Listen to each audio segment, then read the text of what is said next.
Before we start this podcast on this topic, I want you all to know कि if you are someone who's interested in self-love, self-care, growth mindset, inspiration and personal development, then this is the channel that you would want to subscribe because इस channel पे these are the kind of topics that we are going to touch upon and these are the kind of conversations that you will get to listen ahead.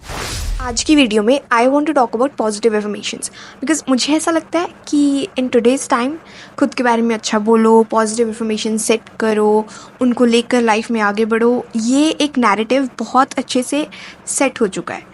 But लोगों को इस चीज़ को समझना होगा कि positive affirmations बोली क्यों जाती हैं, उनका इम्पैक्ट कितना ज़्यादा है और वो किस तरह वर्क करती हैं. Which is exactly Y I am making this video, ताकि मैं पॉजिटिव एफर्मेशंस के अराउंड जो भी ये नैरेटिव बिल्ड हुआ है इसको मैं अच्छे से समझा सकूं और अच्छे से एक्सप्लेन कर सकूं कि what's the actual significance of all these words, of all these positive affirmations. And before we start this podcast on this topic, I want you all to know कि if you are someone who's interested in self-love, self-care, growth mindset, inspiration and personal development, then this is the channel that you would want to subscribe because इस channel पे these are the kind of topics that we are going to touch upon and these are the kind of conversations that you will get to listen ahead. Alright, now let's just get in. So before we get into the topic about the real significance of positive affirmations, I want to start with a very interesting example that I got to see very recently. तो I don't know if a lot of you have seen that movie, but मुझे ऐसा लगता है कि काफ़ी लोगों ने वो मूवी देखी होगी. एंड मूवी का नाम है तारे ज़मीन पर. And it was the movie जिसमें हमारे एक्टर थे आमिर खान. एंड उस मूवी में it was a story about a boy and उसको एक प्रॉब्लम होती है डिसलेक्सिया करके. And dyslexia is a problem जिसमें उसको वर्ड्स को अंडरस्टैंड करना, उनको लिखना, उनको समझना, वो टास्क उसके लिए बहुत ज़्यादा डिफ़िकल्ट होता है. तो उसको वर्ड समझ नहीं आते हैं एंड हिज पेरेंट्स, उसके मॉम एंड डैड डिसाइड करते हैं कि हम उसको हॉस्टल भेज देंगे.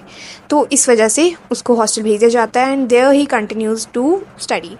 और वहाँ जाके भी जितने भी टीचर्स होते हैं वो सबको ये कंप्लेन रहती है कि यार इसको तो कुछ समझ नहीं आता है, नहीं पढ़ नहीं सकता है, इसे कुछ नहीं हो सकता है, ये बहुत नालायक है एंड ऑल दीज थिंग्स. तो कंटिन्यूसली उस बच्चे को क्रिटिसाइज़ करते रहते हैं, उसको डीमोरलाइज करते रहते हैं और वो इतना अंडर कॉन्फिडेंट हो जाता है कि वो जेन्युइनली कुछ भी नहीं कर पा रहा होता है. और इस पूरी सिचुएशन के बीच में उसको एक ऐसा टीचर मिलता है जो फाइनली उसकी सिचुएशन को अंडरस्टैंड करता है और उसको अंडरस्टैंड करने के बाद उसको जेन्युइनली हेल्प करना चाहता है ताकि वो लाइफ में आगे बढ़ सके. And we are talking about very small kid. ये कोई हम बहुत बड़े बच्चे की बात नहीं कर रहे हैं. So for all those who have seen this movie, they know what I'm talking about. So it's a boy who's around, I don't know, 9 to 10 years. सो या उसकी स्टोरी में एक ऐसा पार्ट आता है जिसमें हमें पता लगता है कि एफर्मेशंस का, जो वर्ड्स हम बोलते हैं, उनका एक इंसान पे क्या फ़र्क पड़ सकता है. सो उस स्टोरी का एक छोटा सा पार्ट है जिसमें आमिर खान है जो कि उसके एक टीचर का रोल प्ले कर रहे हैं. वो उसके पेरेंट्स, उसके फादर को बुलाते हैं और उनके साथ एक छोटा सा एग्जाम्पल शेयर करते हैं. This place called Solomon islands. I don't know if I am saying the word correctly, if this is the right pronunciation, but या इट वाज सोलोमन आइलैंड्स. और ये जगह south west of Pacific ocean में कहीं लाई करती है.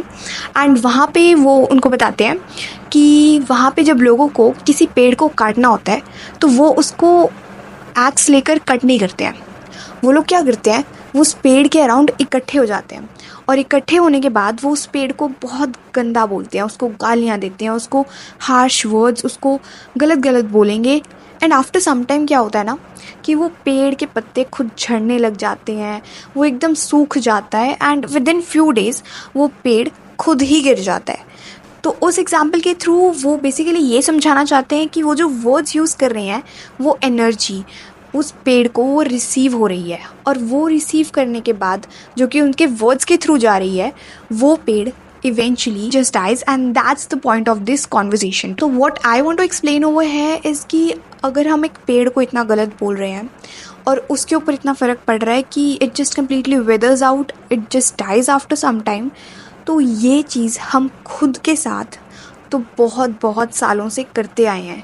कि हमसे कोई भी गलती होती है तो हम सबसे पहले बोल देते हैं कि यार हम में ही कोई प्रॉब्लम होगी। अपने आप को जज करने लग जाते हैं हम कि डेफिनेटली हमसे कोई गलती हुई है तो हम में ही कोई प्रॉब्लम है, this definitely some big flaw in us, जो हम कुछ सही नहीं कर पा रहे हैं। तो हम कभी भी सिचुएशन को दो पर्सपेक्टिव से नहीं देखेंगे, हम खुद को गलत बोलना शुरू कर देते हैं। एंड ऑफ कोर्स हमारे आसपास के जो लोग होते हैं उनको भी ये लगता है कि डेफिनेटली इसमें कोई कमी होगी, तभी इससे बार बार गलतियाँ हो रही हैं, या फिर कोई भी सिचुएशन रहती है तो हम ये ब्लेम गेम खेलना शुरू कर देते हैं। तो अब इससे हमें ये समझना है कि so now what I am trying to say is कि ये ब्लेम गेम की वजह से सिचुएशन बेटर नहीं हो रही है, ये और ज़्यादा ख़राब हो रही है। अब मैं आपको बताती हूँ कि पॉजिटिव एफर्मेशंस का एक्चुअल में मतलब क्या है और वो इससे कैसे रिलेट करते हैं। तो अब जब आप खुद को कंटिन्यूसली गलत बोलते जा रहे हो तो आपके जो ब्रेन में कुछ न्यूरल कनेक्शंस बनते हैं। तो वो न्यूरल कनेक्शंस वो इस तरह से बनेंगे कि एवरी टाइम कुछ भी गलत होगा तो आप अपने बारे में गलत वर्ड्स ही यूज़ करोगे। आपका फर्स्ट थॉट हमेशा अपने लिए गलत ही आएगा हर सिचुएशन में। ये आप एक स्लोली अपने आप को उस तरह से बिल्ड करते जा रहे हो। So there is this thing called neurotransmitters. तो बेसिकली इनका काम ये रहता है कि ये हमारी बॉडी के कुछ केमिकल मैसेंजर्स होते हैं और ये एक नर्व सेल से दूसरे टारगेट नर्व सेल तक मैसेजेस सेंड करते हैं। ये इनका रोल होता है। और दो तरह के जो न्यूरोट्रांसमीटर्स हैं जो कि ऑलमोस्ट सबको पता ही होता है, वो मैं आपको बताती हूँ। सबसे पहला है सेरोटोनिन, दूसरा है dopamine. And for those who don't know, serotonin and dopamine are said to be the happy hormones of your body.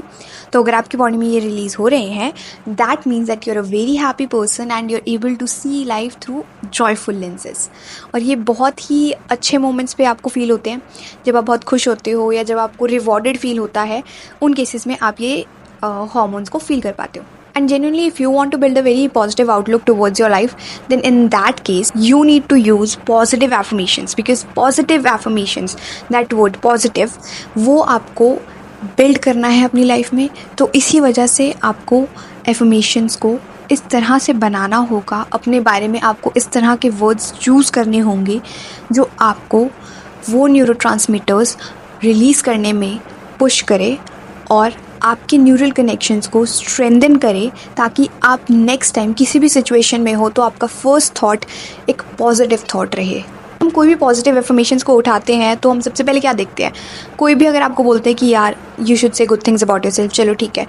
अब उसमें फीलिंग क्या आती है when you saying good things about your self, तो तुम खुद के बारे में एक पॉजिटिव सेल्फ इमेज क्रिएट कर रहे हो।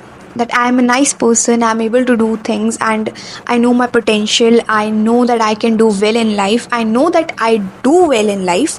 You have to talk in the present tense ताकि आपके ब्रेन के अंदर जो न्यूरल कनेक्शंस बन रहे हैं वो इस तरह से बने कि yes, this person is good enough and this person can do a lot.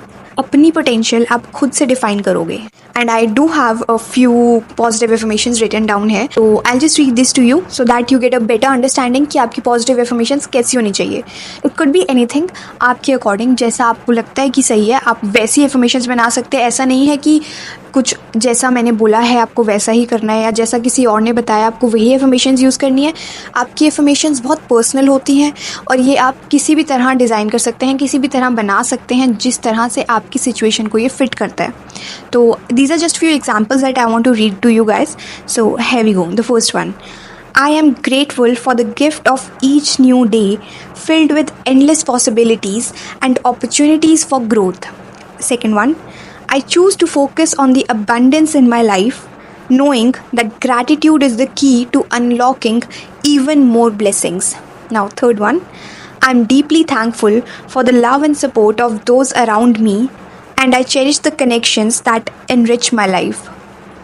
Another one, I appreciate the challenges I face as they provide valuable lessons and opportunities for personal development. And now the last one, I am grateful for the present moment, embracing it fully with an open heart and a spirit of gratitude. So these are just few positive affirmations जो मैं particularly use करती हूँ, but आपके case में positive affirmations कुछ भी हो सकती हैं, वो आपकी सिचुएशन के अकॉर्डिंग होती हैं। एंड माइंड यू, ये पॉजिटिव एफर्मेशंस जो आप यूज़ करते हो तो आपके ब्रेन में ये जो कॉन्सेप्ट है न्यूरोट्रांसमीटर्स का, ये रिलीज़ होंगे और ये आपकी लाइफ में एक पॉजिटिव आउटलुक डेवलप करने में आपकी हेल्प करेंगे। सो बेसिकली होता यही है कि आपके ब्रेन में जो न्यूरल कनेक्शंस हैं जो कि पहले से बने हुए हैं बहुत स्टबनली, अब आप उनको चेंज कर सकते हो थ्रू दीज पॉजिटिव एफर्मेशंस, और आप न्यू न्यूरल कनेक्शंस बना के अपनी लाइफ को एक बेटर आउटलुक दे सकते हो।